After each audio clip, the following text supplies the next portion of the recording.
We're seeing a new dynamic in the Middle East amid the raging violence between Israel and Hamas. Some recent changes in the region's balance of power are raising some serious questions about the possibility of a long-lasting peace. Israel's U.S. ambassador telling us earlier in the show what needs to happen, in his opinion, to bring about a lasting peace. We are looking for Hamas to stop shooting at us, to de-escalate, so that when we can discuss long-term arrangements, such as putting into place a mechanism that would prevent Hamas from shooting at our population every month, as they've been doing, and paralyzing half the country. Ed Husain is a senior fellow for Middle Eastern Studies at the Council on Foreign Relations. Jonathan Schanzer is a vice president of the Foundation for Defense of Democracies, author of Hamas versus Fatah, The Struggle for Palestine. Welcome to you both today. Nice to have you. Thanks, Jenna. Thanks, Jenna. I'll just say off the top, we're getting some more reports, and we got these same reports yesterday during the show, that a potential ceasefire has been reached. We're not going to go anywhere with that yet until we get official word, but I'm going to put that out there because, again, we're seeing this cycle repeat itself, and I just want our viewers to be aware of that. Ed, do you think peace is really the goal between these two parties, Hamas and Israel?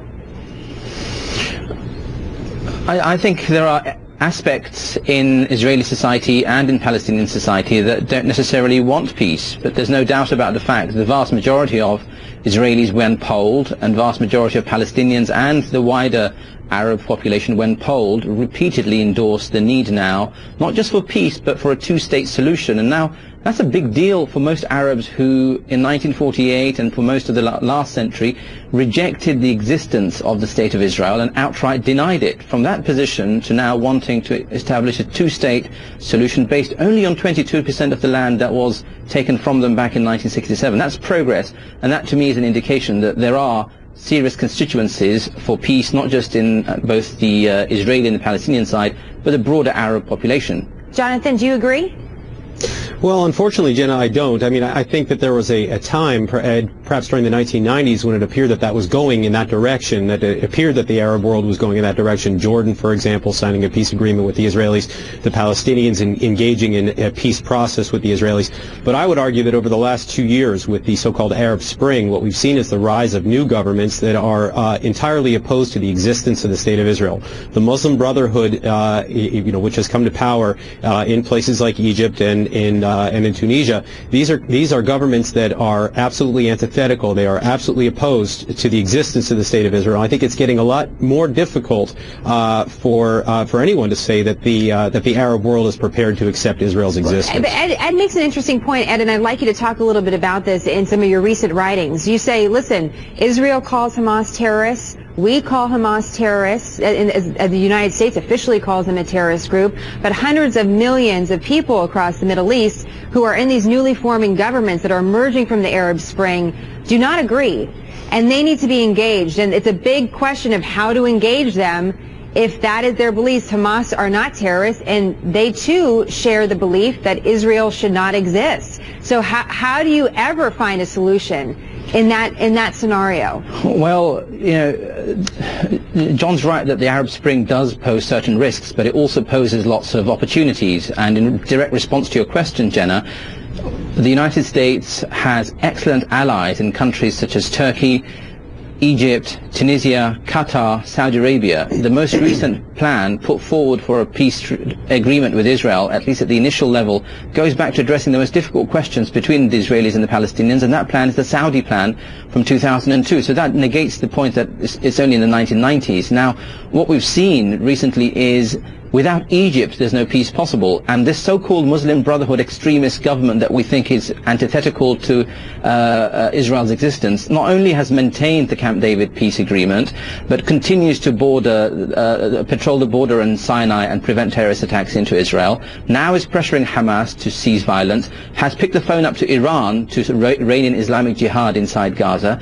Thus far, the indications are that the US allies and the soft power that the Americans have in the region ensures that we can broker a peace in that part of the world unlike any other country. And without Hillary Clinton and the Secretary of State's presence, in Gaza and Israel over the last 48 hours, it's apparent that even Egypt and other countries with all of their access into the region have not been able to curtail the violence. So America is an influential player. Just to be clear on that, so in some cases you're making the argument that really, even though we talk about this new Middle East, there are some things that have remained the same regardless of the new leadership, for example, in Egypt. Yes, and it's important to remember that the Muslim Brotherhood was one of the most anti-American organizations in the region. Today, it's one of the most pro-American organizations in the region. That's a big shift, and it needs to be maintained that way. So it's important that U.S. influence results in not just greater Israeli security, but better peace around the region. It can be done. It seems there could be a difference of opinion on that, Jonathan, though, about where this new government in Egypt is going. So who do we trust? Who are our friends? And how do we proceed? Ed is, what he's saying is correct with the premise that we can really have an impact in this region. How do we go about that? Well, I would actually disagree with Ed's notion that Turkey and Qatar and Egypt are somehow influential. I mean, all three of these countries claim to have some sort of control over Hamas over the last year or two. And what we found is that Iran was able to smuggle in these long-range rockets via Sudan into the Gaza Strip right under Egypt's nose. So either Egypt was complicit in this, or it had no idea and was completely feckless. And so when we talk about Egypt's power in the region, I just don't see it. I look at Mohamed Morsi right now, the president of Egypt, struggling to find a way to bring Hamas under control. He appears to have very little leverage while he continues to talk to his own constituents, including the Muslim Brotherhood and Salafi groups in Egypt, egging on Hamas in some cases, while also trying to broker this ceasefire. He seems to be talking out of both sides of his mouth and accomplishing very little. Just real quick here, I only have about a minute, so quick answers from both of you. Regardless of what happens between Hamas and Israel at this time, the ideology still exists out there that's anti-Israel and, quite frankly, anti-United States as well in this region. And it seems that we have lacked to really engaged on that. Ed, you first, Jonathan, you second. Is there anything that the United States can do in this moment that can offer more engagement to the broader ideology that also threatens us?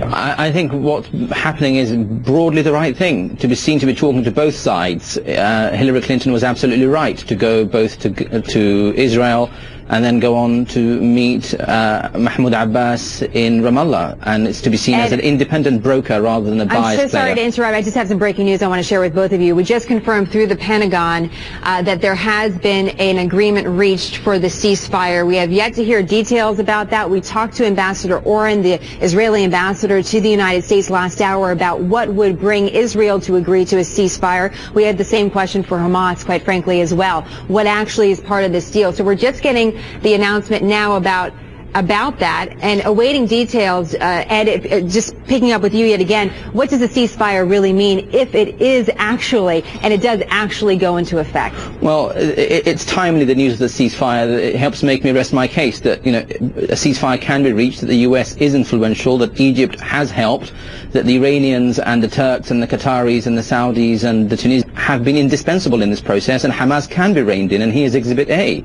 But the difficulty is, now that a ceasefire has been declared again, will we see this as part of a process for lasting peace and initiatives on the ground that build trust rather than undermining what the Netanyahu government has been doing? So both sides, you know, the Hamas for being terrorists and Abu Mazen for trying to build peace. So if you're going to be attacking both flanks, then you're left with no middle ground on which to build, and that's the flaw of the Netanyahu government that's resulted in more Israelis being harmed more often than, say, this time last year. Well, the question that you raise about what's next is a big question now, depending on the details of this. I'm awaiting Jennifer Griffin, who just got this news about Secretary Clinton being the one to announce the ceasefire. We're going to try to get Jennifer Griffin to join us in a second. Actually, Jonathan, stand by. I'll get your reaction, but Jennifer's with us. Jen?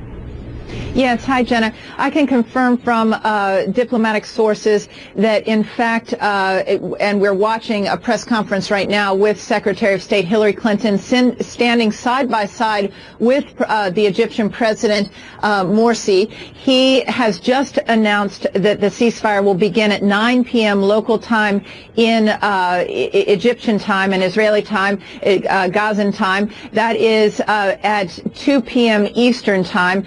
And the Secretary of State has not spoken yet, but according to sources who were familiar with the shuttle diplomacy that she's been participating in, it was her intent in arriving in Cairo. And Jennifer, it was agreed with all the groups that they would make this announcement. Go ahead. It looked like Hillary was just beginning to speak, and we just want to see if we can listen in. And guys, do we have? Let's go ahead and listen. For the region.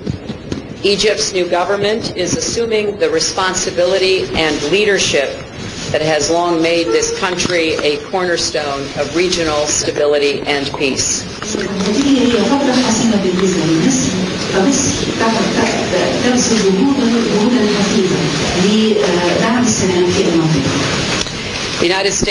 الولايات المتحدة ترحب بهذه الاتفاقية اليوم لوقف إطلاق النار في غزة ووقف إطلاق الصواريخ وإنهاء العنف.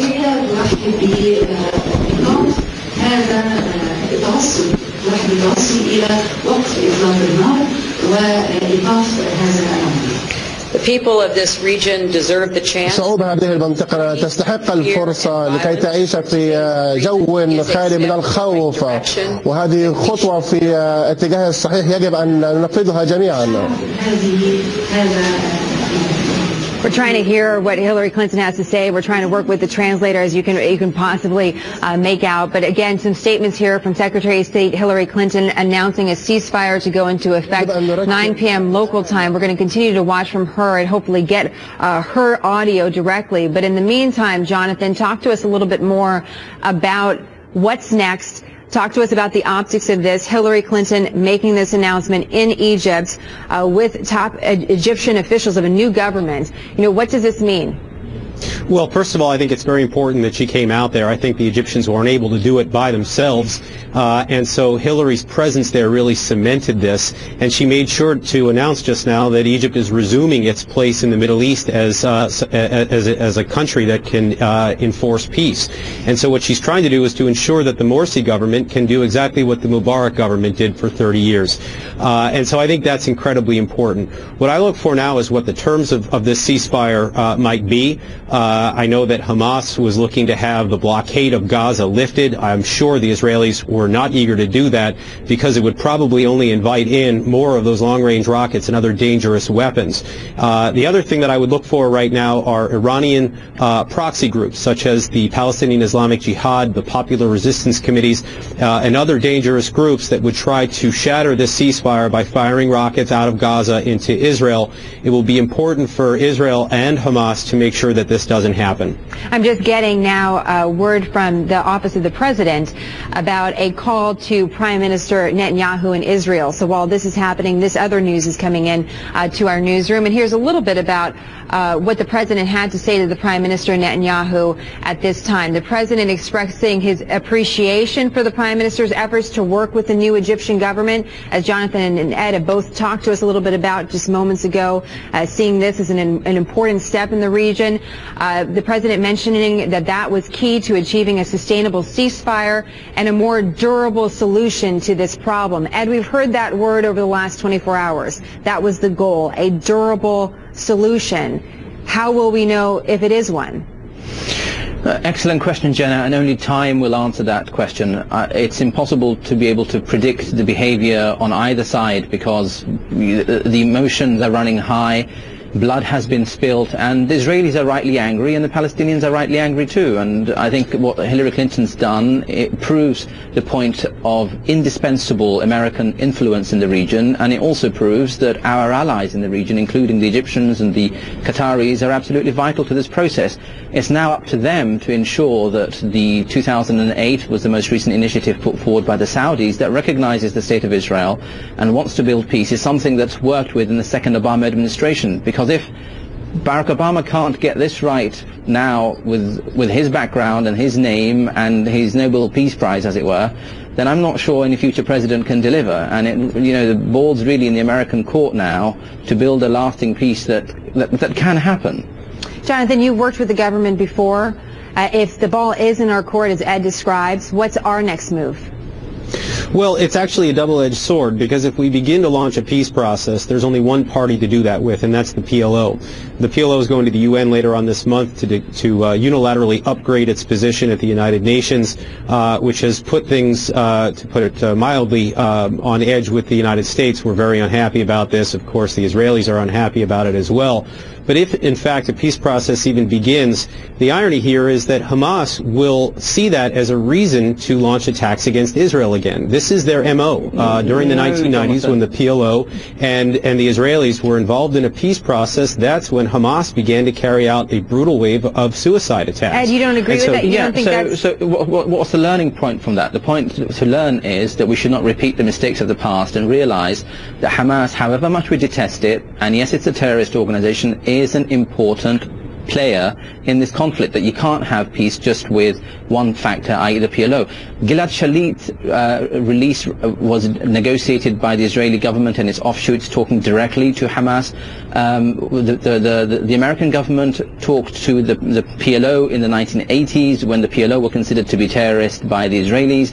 The U.S. government was talking to and endorsing Sinn Féin terrorist movement in Northern Ireland. So given all of those examples, it's possible to bring in Hamas and make sure that it's part of the process, not excluded, and it needs to resort to violence repeatedly and use it as a buffer against more extreme elements inside Gaza. I'm going to give the final thought to Jonathan. We started the conversation with Ed. Jonathan, this is something that comes up in our own country as well, about directly engaging with terrorists as a possible solution for some of these broader issues. Your final thoughts on that? Sure. I mean, my response to Ed here is simply that if Hamas wishes to engage in a peace process, then they need to state so in no uncertain terms. They need to renounce violence. They need to make it clear that they're willing to accept the state of Israel. They haven't done it. Their charter remains unchanged since 1987. They continue to carry out acts of violence against Israel, stockpile weapons, calls for its destruction. Makes it very difficult to get to a negotiating table with an actor like that. A quick thought now from Jennifer Griffin, who has a little bit more information about this.